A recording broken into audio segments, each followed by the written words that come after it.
were not part of my base presentation. I was, but that's okay. Maybe I'll run through the base features that everyone should be doing, because the way your LinkedIn profile should look, and we can hit off of that and take a lot of questions. Let me hit the got it, and let me open my presentation here. And I apologize, I wanted to be here earlier, but I had a client, and this probably has happened to people. They were going through a final interview, and then the interview, they completely changed the dynamic. They added 7 more people to the interview for a presentation, and they added 3 more questions, and that interview starts at 11:30. So including the chief revenue officer or chief commercial officer, which is 5 levels up. So I don't know if anyone ever has had a situation where your interview basically changes dramatically. Anyone on the call? Yes, no, maybe? I have not. Oh, that's good. I had an instance where the last question in the interview was completely sideways. We had been talking customer access, tech support for the company, and the chief operations officer looks over and says, "What's your favorite taco restaurant in town?" Interesting. And totally off the wall. And I thought for a moment, said, I don't have a favorite one. We build our own at home. And I then tossed out a couple of the recipes that we do from scratch. And believe it or not, that was the question that nailed the job. They were looking for somebody who could be creative at short notice. Wow. And it was a tripwire question. Right. Interesting. So that could throw you out. So you got the job. Yes, I did. And actually, a while later, I asked her several weeks later, I said, just how many other people have answered that question in a similar way? And she said, everyone that I have hired. Interesting.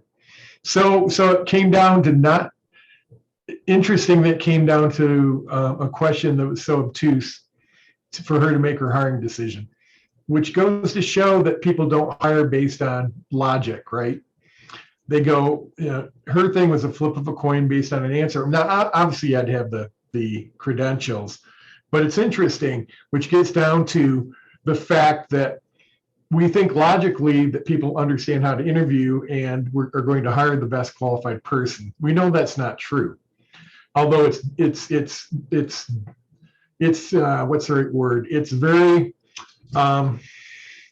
because we want to think we all hire with our heads, but just like we buy stuff, we make that decision with our heart, and then we actually verify it with our intellect, right?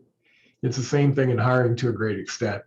So those of you that don't know me, I'll just run through this real quick, which I saw some faces I don't know. I've been doing job search coaching for 8 years now, 8 years in February, and actually 9 years. Boy, it's 2014. Ooh, time flies.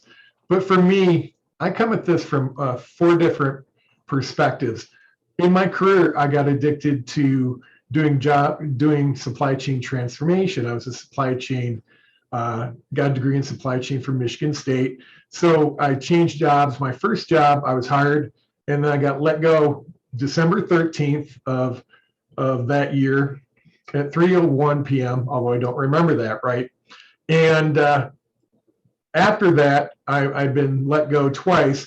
Once that involuntary layoff, 35% of the workforce, everyone can understand that. The other time I got fired for doing everything right, and which was a hard pill to take. My boss admitted that, and which was interesting. And from there, though, I got my dream job, which is chief procurement officer at Stolly Machinery.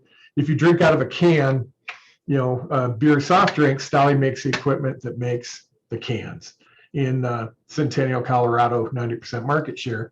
So I became a student of job search in my own career. And then I bought and sold a recruiting business in 2009, sold in 2013.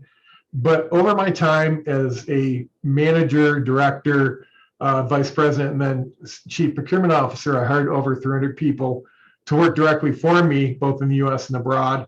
So I've been a job hunter. I've been a hiring manager. I owned a recruiting business for 5 years, and I've reviewed well over 150,000 resumes. I placed actually 52 people. I had a staff of 4. And during that time, I identified that most people did not understand how to run a job search. And so as a recruiter, you only help about 1% of the people you ever talk to, because you have to have an open position you're working on for a client. You have to have someone with the right skills and you have to interview well. But 99% of people that talk to recruiters, you can't place them at that moment. And most of those people did not have a good plan. And that created in my head an opportunity for to help people, because I had developed my own process, right, for my job search, because I would fix a supply chain organization and build a new one, then leave. And for the last 9 years almost, I've been a full-time job search coach and career coach, and I've helped over 1,200 people during that time, directly working with them as clients. But I've helped thousands of others through conversations, discussions just like this. So that's who I am. Okay, I just want to I'm a process guy. I want to talk about this because it's important. The number one thing, you have to build a strong foundation. So you have to identify one or a couple things that you're looking to do in your next position. Now, some people are going to be doing exactly what they did in the past, but I heard Tom, and I know Tom Reeves, and Tom's looking at a pivot, right? Tom's looking at new opportunities in programming and also in ServiceNow. What has Tom done to support that? Tom, could you just come on the microphone for a second and just talk about, you've done some training, some programming. Could you give like a 30-second overview of what you've done? Sure. The tool ServiceNow has a training curriculum that's online. So I'm currently involved with that. And then working through the Larimer County Workforce Center, I recently took a web development boot camp that was sponsored by Colorado State University in Fort Collins. That was it was online, but it was actually a live class online. So our instructors were in Ohio, and most of us that were attending were out west here, either attending through the University of Utah or attending through Colorado State University. Great, thanks, Tom. And then you're also working on certifications, correct? Correct. And and thanks, Tom. So Tom's made a commitment to this, right? It's not just he wants to make that pivot. He's actually taking classwork, which he can put on, and he can put on his LinkedIn profile and talk about. So it's not only he has a desire, but he's actually taking action, right? That's step one is to identify your transferable skills if you're looking for something different. Step two is, are there classes, training, and certifications you can take? And of course, we're blessed in the state of Colorado. There is still training funds available through your workforce center that you can actually get them to pay for your training. There's different tranches or different categories. Like if you're a vet, you've been displaced, your tech worker been displaced, and there's also general funds. There's lots of different categories. But the bottom line is everyone should talk to their workforce center, because a lot of that training can get paid for. And you can put on your resume, put in your LinkedIn profile, but you're making a commitment to that. But I would tell everyone who's looking to pivot, the first thing to do is to talk to people who are actually doing those jobs. You may say, hey, this looks like something interesting to me, or you might have done some testing, but find out what it's really like, right? Talk to at least 3 people in the field, and also a manager of those people if you can. You can find them through LinkedIn. We'll talk about that, and ask them what a typical day looks like. What do they like about the job? What do they dislike about it? And also look at people who have at least talked to one who has at least pivoted in the last 2 years into it. They didn't come from that background. They got into it, because you can also ask them questions. How did they do it, right? So if you're looking to pivot, you can do that. But, in the clearly defined objectives, what do you want and why? if you're looking at 2 positions, that's pretty easy. 3 is about the max. If you look at more than 3, your efforts are too diffused, right? It's gonna take a long time because your marketing communication, when people look at your LinkedIn, they're not going to get it, right? If you make it so generic, it's not credible for any one position or series of positions. Well, then they're not, they're gonna look at that and say you really don't know what you want, and that's the problem. But your clearly defined objectives, what you want and why, and then your personal branding is really your resume, your LinkedIn. It could be a portfolio, depending on if you're a software engineer, marketing, professions that do have portfolios. But also, if you're an executive, there's an executive bio, which I don't think applies for anyone on this call. And so, but that's where you're building that next level of personal branding. It can be overused, but how do people think about you and see you? And so, as we move up from there, what's your job search plan? What's your plan, your strategy, and your action plan? And do you have deliverable, or do you have metrics that you measure to keep you on track? And only 2% of people have a job search plan. Most people have a check sheet or worksheet that they go from, and that really isn't enough, right? Because you want to know what you're going to be doing this week and next week at a bare minimum towards your job search, and continuously update that. And then the next level up is not just having a profile, but what do you do with it? What's your professional visibility? We'll talk a little bit about that today in follow-up, which also gets into networking. And then you have, prepping and executing for interviews. What's your preparation? How do you think about, do you study the people you'll be interviewing with on LinkedIn? Do you reach out to people in the company before your interviews?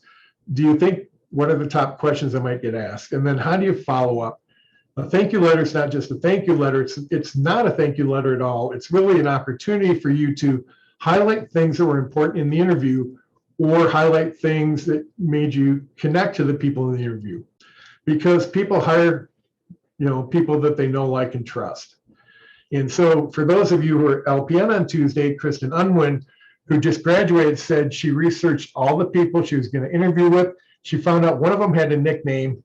I forget what it was, and she used that nickname as multiple places on his LinkedIn, and she used it in the interview. Well, Mr. Happy. Well, Mr. Happy's here today, and he goes, "How do you know that?" And she mentioned she saw that from this other person on LinkedIn that was used, and then the other interviewer started teasing about it and started calling him Mr. Happy. Well, at the end, she was in the first place. She was the first interviewee, right? First candidate. 7 after, and all 6 of the people made her the unanimous choice. She was great technically, but she was also great because she connected and she had fun, right? And so she was number 1, and she couldn't believe she was number 1 out of 6 people. They all ranked her number 1. Great technical skills, but great connection. And she also did the fortunes in the follow-up. And then the job offer, understanding it and knowing should you negotiate. Only 18% of people who are unemployed or between gigs negotiate. 83% get something. People think they can't negotiate because they're unemployed. That's not true. And some positions, actually, they think, if you're in sales, account management, certain positions, if you don't negotiate, that's a red flag to the company, because your positions require negotiation. Are there any questions on this before I move on? And if someone can monitor the chat, because when I'm in presentation mode, I can only see myself and 3 other people. And right now that's Trent, Tom, and Doug, who's off camera. So if I ask a question and you nod your head, I can't hear it. So you have to give me. Mark, I'll make sure you get those questions that pop in. Great. Thanks, and thanks, Doug, for coming on screen.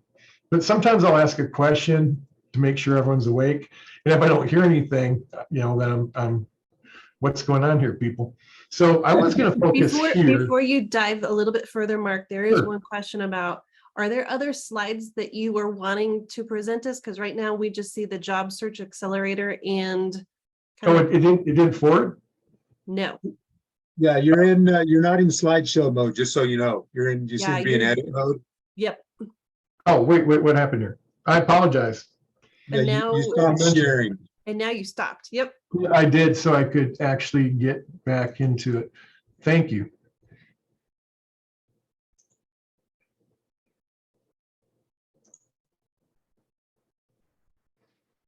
Are you seeing the job search success pyramid? Yes. Yep. Okay, so this slide was not up when I was talking about it. No. No, No, okay. Okay, well, here's the slide I just went through that you, and I'm sure I was talking fast so you couldn't break in, but this is actually what I was just talking about. Clear defined objectives, your personal branding, and then you move up the pyramid. And so that's it visibly. And I will also give a copy of this to the team here afterwards, and they can send this out to the group. So you have the slide deck as well. all right, this Mark, is- why don't you do a test advanced just to make sure your PowerPoint's working, and then Yeah. you can, Are you seeing? yeah, there did you go. Yeah, we're seeing there. Perfect. Yeah, it's working now. Perfect. Sorry Yeah. to interrupt. Yep. No, perfect, Trent, because if it did advance, we'd have the same problem. And Yep. so here, I was going to focus on the LinkedIn fundamentals here, but we'll talk about some other areas. And so the first thing is, I understand how LinkedIn works because I was part of the team that developed LinkedIn Jobs. So when people ask me, how do you know this actually works? There's two things. I actually helped develop LinkedIn Jobs. Also, I was an early adopter. And the third thing was I coach people continuously. So I'm updating my processes based on what's working today. And so let me try and come back on video and see if it will actually allow me to not flutter, because I prefer that everyone can see me. If it starts to flutter again, I'll come off. But the reality is, oh, it's fluttering. All right, well, bad idea. Yep, I tried. You can stare at my emoji. But having been part of LinkedIn Jobs, the last person I knew at LinkedIn left last year because the culture has changed since Microsoft bought them, but the fundamentals haven't changed. And so, LinkedIn, you can have an average resume and still get hired, right? Everyone thinks they have to have a perfect resume, but you really want to have a very exceptional LinkedIn profile. What I mean by that is magnetic. It attracts what you want, repels what you don't. And so the headline, and this example on the right is actually from LinkedIn, which is interesting because it doesn't match what the algorithm is looking for. So the people who are writing the tech support documents and putting it out on LinkedIn aren't matching the way the system actually works, because the example on the right, if you don't change your headline, it pulls in your last title. Well, that's terrible if you're looking to pivot, right? Or do something different than you were doing. But the headline is in the search engine algorithm. Think about it. LinkedIn, the recruiter's paying for it. What do they want to see? The first section that of importance in the search engine, LinkedIn search engine, is not your chronological history of experience. That's actually fourth. The most important thing is actually your headline. And they want it to be searchable syntax. It talks about the skills and positions you're looking for.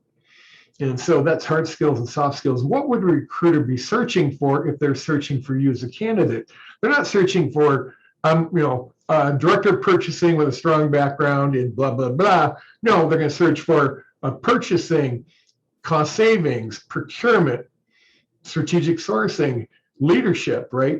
What are the things they're searching for? That is what should be in your headline. You get 220 characters, separate those statements, those descriptors, by the vertical line, the text delimiter, sometimes called the pipe, above your enter key. And that's very different than what a lot of people do now. This is talking about job search, right? And so the about section is 2,600 characters. This is written in first person. It's aspirational. Where do you want to go? LinkedIn used to be like your resume, a tome of what's happened in the past. Where do you want to go? And the way this works best, I've found through coaching, is the first paragraph is what do you want to do? The second paragraph is why do you love it? Why are you passionate about it? You can use enthusiasm, passion once. Third paragraph is key successes, or it could be skill set fit if you're pivoting. The fourth paragraph is think about LinkedIn where Google was 15 years ago. It's a very dumb search engine.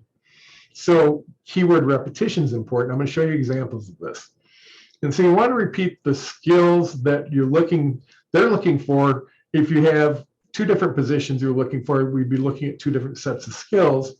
And then add your email address at the bottom. Please contact me at X. Well, why is that? If I'm a recruiter and I'm not using, if I don't want to use if I have LinkedIn Jobs, well, they can contact you, have godlike powers. If I don't use LinkedIn Jobs, which a lot of recruiters don't because it's really expensive, they're using their personal account, either they have to have in-mails or they have to connect to you before they can actually reach out to you. And they don't know how often you use LinkedIn.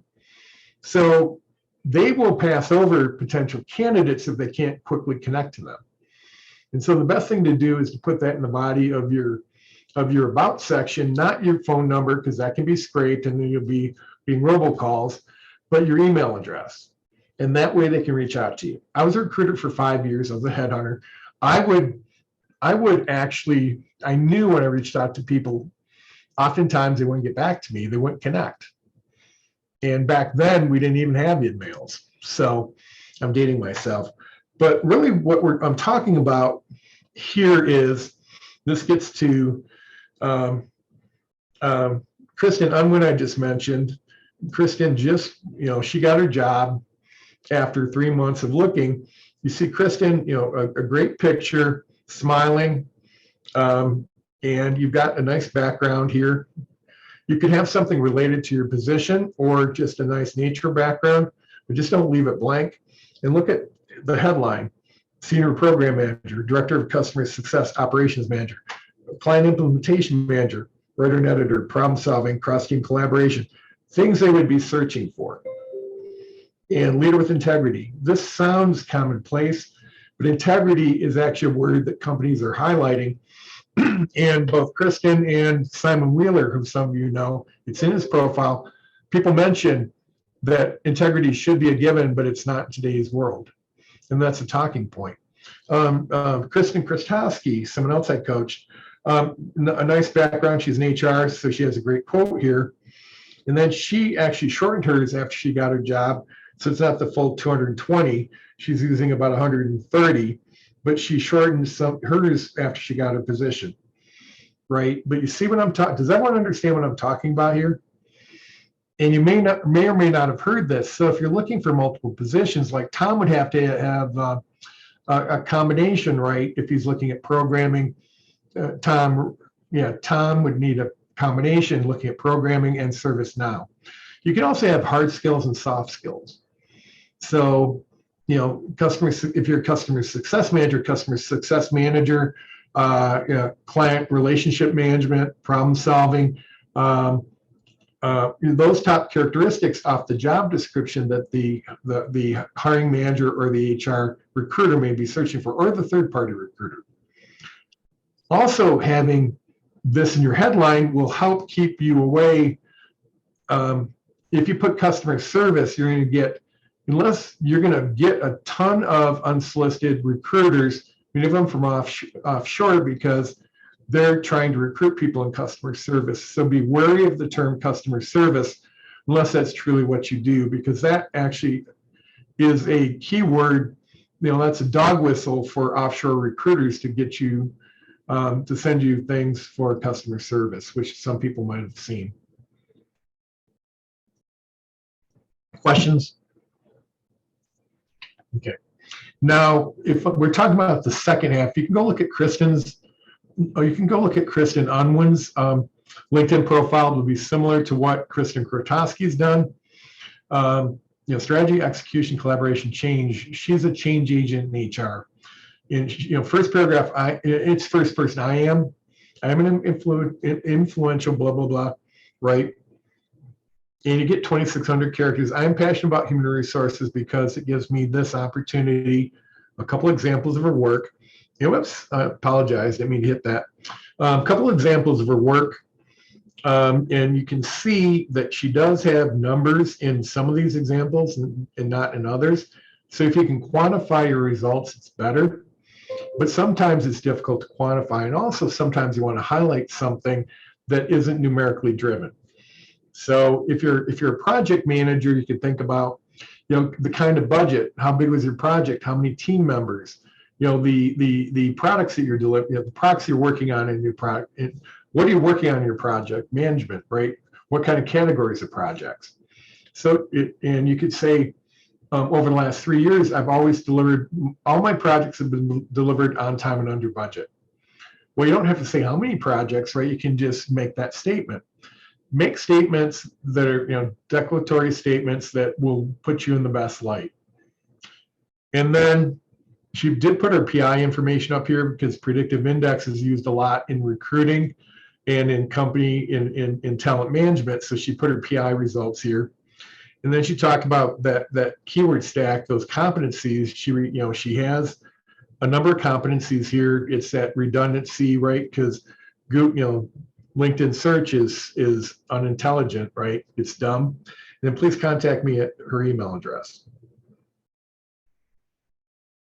Okay. What now, is a predictive index profile? The PI is it's a lot like I'm trying to think of the other two, Myers-Briggs or yeah, I would say Gallup Strength Finders, but Gallup's a little different because that's psychometric. Myers-Briggs, or what's the other one that's used like DISC? It's very similar. It's been refined, and a lot of companies are using it now. And a lot of companies, PI has become a knockout because it's being sold to companies as an opportunity to make sure you have the right mental fit for the roles.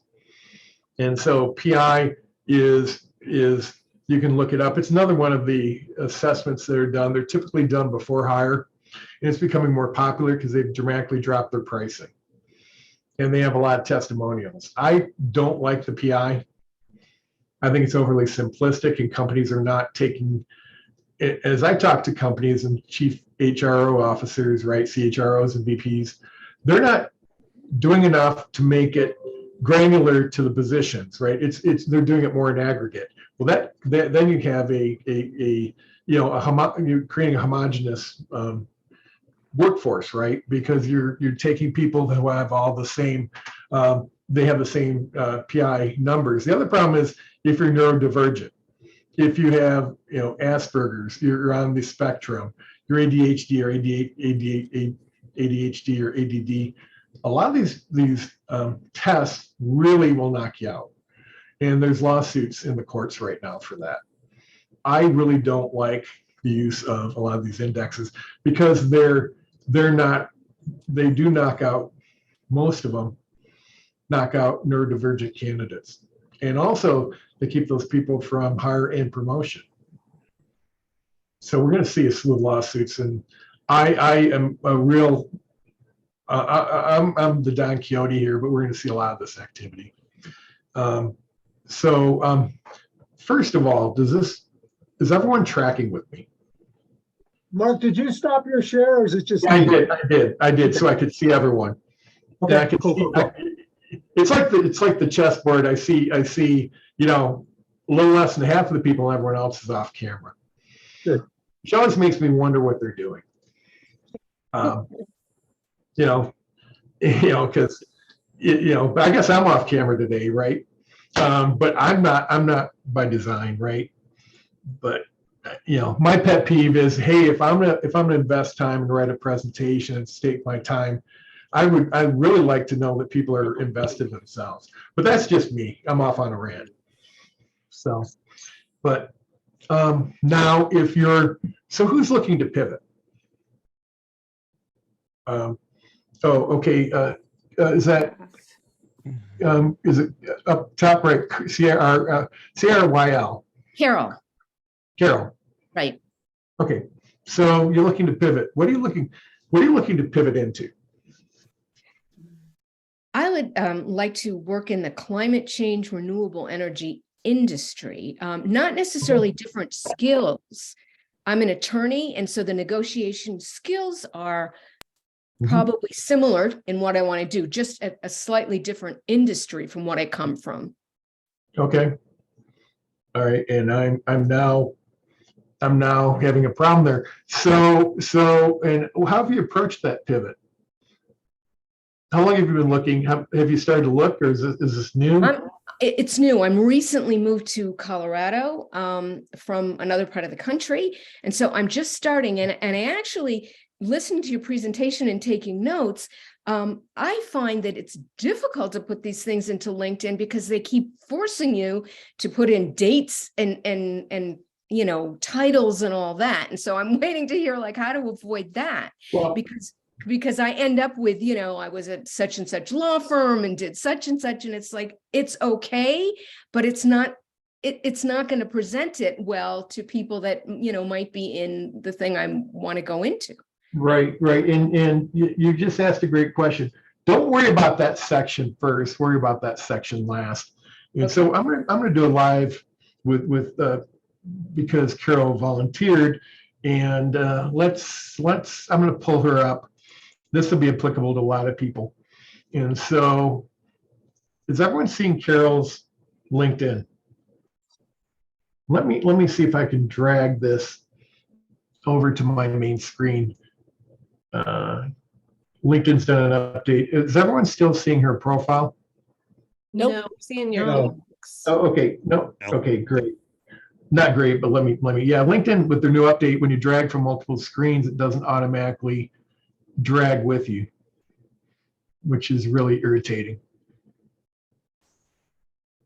Mark, it was showing the first time you had it up there. Yeah, right There now. it is.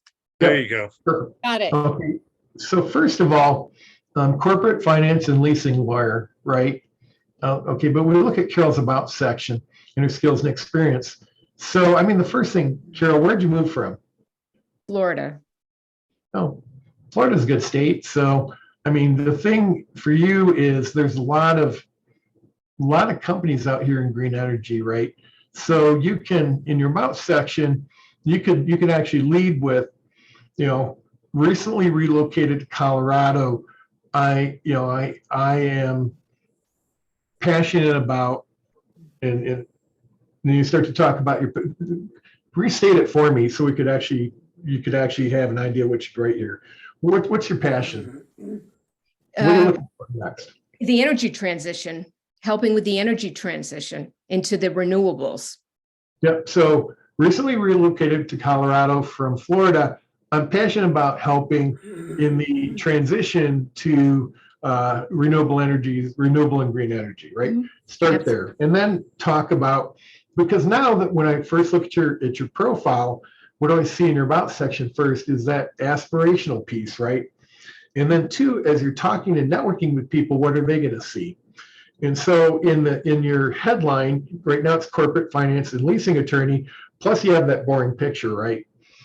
That's your legal picture. That's that legal beagle business picture, right? So, but literally put up in the background. Find a picture, you know, free stock on, and you can find free pictures on, you know, go on Google free pictures, renewable energy. You can also use a picture if you credit it. I wouldn't pick something from a major corporation, right? But you can, if you're not trying to make money, there are, you know, they do allow you to credit where you got the source, but there's so many green energy or renewable pictures, you know, grab one and put it in the background. And then your about section, your headline, what you might do first is talk about, lawyer looking to make the leap into renewables, and change it up a little bit, and then put, what are your skills, right? What can you bring to the party? And part of that is you know, probably problem solving, analysis. There's probably some hard and soft skills, but downplay, you know, play up what you're looking for and play down. You know, you don't want to be in corporate law, right? So don't highlight that. In your about section, you can talk about why you're passionate about renewables. And then as you're meeting people, the other thing you could do is there's a number of meetups, there's a number of groups that are working on things, that you could join some of those groups and then start to do some activities and put that in accomplishments, right? Start to show you're committed. You see what I'm saying? And then, you know, and then have your contact information, because as you're meeting people, you have a great story because you just moved here. Mhm. So when you're reaching out to people on LinkedIn, and two, a lot of the green energy companies, depending on the size, there are legal staff at those companies. So you could look at the list, download the list, or create a list of green energy companies, and then look at their legal team, reach out to them. And, and the thing you do, you can say, I'm recently moved here. I'm looking to develop contacts in the field, would love to schedule a 20-minute call. And this is for everyone, right? Would love to schedule a 20-minute call because they're going to give you 30, because no one except one person I've ever met schedules in 15-minute increments, right? So you get 30 minutes, right? And max, but you get on the phone with them, you're going to ask them for advice, information, and referrals. AIR, everyone, AIR, the German 3 here for Lauterbach, but advice, information, and referrals. And you just want, in referrals, you're asking for people in the field. And the other thing you should ask for in referrals is you should say, everyone knows someone who's a superconductor. They just know everyone. Can you introduce me to someone like that? And at the end, ask how you can help them. And everyone on this call has the advantage of you're talking to a lot of people. And you'd say, if I was meeting you, I'd say, Carol, I'm talking to a lot of different people as I'm looking for my next role. Never talk job, talk role. My next position, my next opportunity. And who would you like to meet? What kind of person, and what would you like to learn? And I'm meeting people. I'm probably going to run across someone that can help. And listen, anything they tell you, write it down and make it happen. Because you have the advantage. People don't think about this. Most people don't have time to network, but you have time to be a person who can bring them information. And so that's the way you do it. And since I've told you, Carol, at the end, you'll see my email address, but send me an email. Now I'll spend 45 minutes with you talking about how to do this. Excellent. Thank you. Yep. Now, if you're from California, it'd be something else because we don't like people from California. Yeah, I'm just joking because I used to live in California, but I've lived in 7 states. But does that make sense to everyone? Do you see how I did that? And it's aspirational. So, Steve, what are you looking for now, Steve Nowd? Hey, Mark, before you go on to Steve Nowd, just because of the time, it's about 10:25. Yep. And I just want to very quickly kind of inject our pseudo announcements so that everybody can hear those. And as long as Mark is willing to keep going through people's LinkedIn profiles, and as long as you guys want to stick around, that's awesome. But I know that when we posted the meeting out, we were going to end around 10:30. So I just want to kind of tie up some of those loose ends for those who need to jump off. So just real quickly, there's a free job search information. And actually, Mark, can we have you stop sharing for a second? And then we'll pop up our one slide so everybody can see it real quick. I'll put all of this in the chat as well, so you'll have it. I actually have a little bit of an end time for me this morning, so I just want to make sure that we get what's popped up. Trent, do you have that slide pulled up still? Awesome. So if you forward to either the announcements or the, yep, right there. So if you guys have not already received a free job search information checklist from Don, he's got an extensive list that just feel free to email him, don@checklist.com. If you've already signed up on the sign-in sheet, you're already kind of agreeing to be on that BoulderNet emailing list, so you'll also receive them that way. Mark, as we talked about, he runs the LongsPeakNet working group. It's a fantastic group as well. They meet every other week. So their next meeting is on the 31st. We always do a plug for workforce centers just because they have a wealth of information. They have grant money available. They're going to help all of you if you're pivoting or extensive classes and different things. And we're a little biased towards the Boulder group. We think they do a fantastic job, and a lot of them have presented here at BoulderNet, but we put a little plug in for Boulder. And then just as a heads up for the next BoulderNet speaker, which will be 2 weeks from today, it's Sheila Clemenson, and she's going to have another job search strategy topic. to be a solution in the elastic workforce. Be on the lookout for emails with her kind of more detailed information. So you'll be able to determine if that's going to be a good fit for you. The other thing, Mark, just because I know I have to jump off a little bit quickly, is there is a sort of longer chat in the box from Ryan Baggett about recruiters on LinkedIn that it would just be as easy for you to read it versus me reading it out loud to all of you. But that probably needs to just get a little bit of attention before you move on to the next person. Okay, and I just put up I'm doing a free webinar next Thursday. So I just dropped that in into the chat. The information will be when you log in, when you click on it. And the reason I'm doing that is I threw down a challenge at LongsPeakNet. I got enough people to actually do their homework, so that I said I'd do a free webinar next Thursday. So and sign up even if you can attend, because in that webinar, you'll still get the information and the recording and the slides. But if you attend live, there'll be a special bonus. So, okay, now, Amy, another one of the questions. I may not go on to Tom, but what was another question people wanted to know? How not to get spurless recruiter requests? Yeah, so if you scroll up a little bit in the chat, Ryan Baggett plugs in, is there a way to get LinkedIn to modify their search algorithm? And there's quite a bit of a little story in his chat. Well, you're not paying for it, so no. I hate to be that direct, but I mean, the design, you're not paying for it. Same thing with Indeed. If you paid for it, then it would be, but you're not paying for it. And the reality is that recruiters pay a minimum of $1,500 a month to hundreds of thousands of dollars a month for like a multinational company.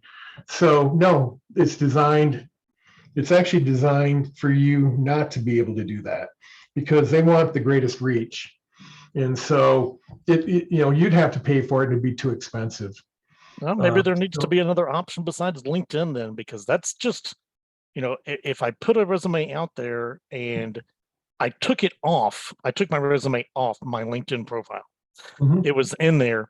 I was advised by several people, okay, narrow it down, shave it down to a maximum 3 pages. Very hard to do when you're looking at 25 years experience. But anyway, then I get people that, they say, oh, shoot me your resume and, we'll set something up, and they just sublimate, completely disappear. Then I get this guy, and I don't mind telling his name. He says that he's in Germany on his LinkedIn, but no, it's nowhere near there. His name is Harshith Arun Kumar, and like almost word for word, my resume, his name at the top. So, I mean, right. Companies get cheated when they hire someone, that does not have the skill set. People that are, searching for job hunters get cheated because they're like, okay, well, I put in the many years of work and study here to get the skills, and here's someone just comes and writes in, well, yeah, he might be there for 6 months to a year before he's ever discovered to be a flim flam. It's just irritating. So what do you do? I'm a Python Ruby developer. Okay, and you have a 3-page resume? Correct. But I started in business development when I want to communicate. I actually have a 9-page resume. That's the longer form. But what I want to be able to communicate is I not only know how, but I know the why. Okay, so business application side. I worked as a pre-sales technical advisor, pre-sales technical engineer. So when a guy goes out, plays golf with customer, comes back and says, hey, we need to design X, Y, Z. And I say, well, that's great. We're not in the 24th century, guy. Well, but the problem is the resume is not there to communicate everything. you're using it the wrong way. The only thing the resume is supposed to do is create enough intrigue for them to have a conversation. And so there's only one person, there's two people that get more than a 2-page resume. One is God, who doesn't need it. The other is a CEO. And every CEO I've ever coached only has a 2-page resume. You're trying to over communicate. Your resume is designed to create intrigue. They want to talk to you. And no recruiter will go past 3 pages, really 2.5 pages. And a longer resume really turns them off because it's supposed to be a summary of who you are, written in a specific way. So send me your resume. I'm happy to talk to you for half an hour. But the more you have, if you write War and Peace, it's inversely related. And you need to summarize. But I'm more than happy to talk to you and help you with that. And that's the problem. The resume it doesn't have to be perfect. People think they agonize to get through an ATS system. Your goal is never to go through an ATS system. Your goal is to get a referral and go to the top of the pile, even if you see a job online. And so I'm more than happy to help you with that. But I put my chat, I'm happy to look at everyone's resume. I'm making this offer because I know most people won't take me up on it, but please, everyone on the call today, send me your resume, activation energy. I do this and no one sends it. And I have literally, decades of experience here. So more than happy to help you send that to me. And unfortunately, because you're not paying for it, LinkedIn does not make their search engine more helpful, right? And thank you, Dave. Another question from the group. Hey, Mark, I got a question. Is there any value in getting the premium version of LinkedIn? I'm torn on that because what I find a lot of people doing is they agonize because they see how many people have applied for the position, and they either a lot of times they talk themselves out. They psych themselves out or talk themselves out. I mean, there are a couple things. You get in-mails, and there is some small advantages. So I'm torn because I see a lot of people actually deflated when they start using LinkedIn Premium. And I tell people you don't have to. Now, something that would help you can get free for a month is Sales Navigator. And there you have godlike capabilities again from a sales perspective. So you can see a lot of information. I think it's $79 or $99 a month now, but you get one free month. That's actually more helpful. And great question. Another question? I've got one for you, Mark.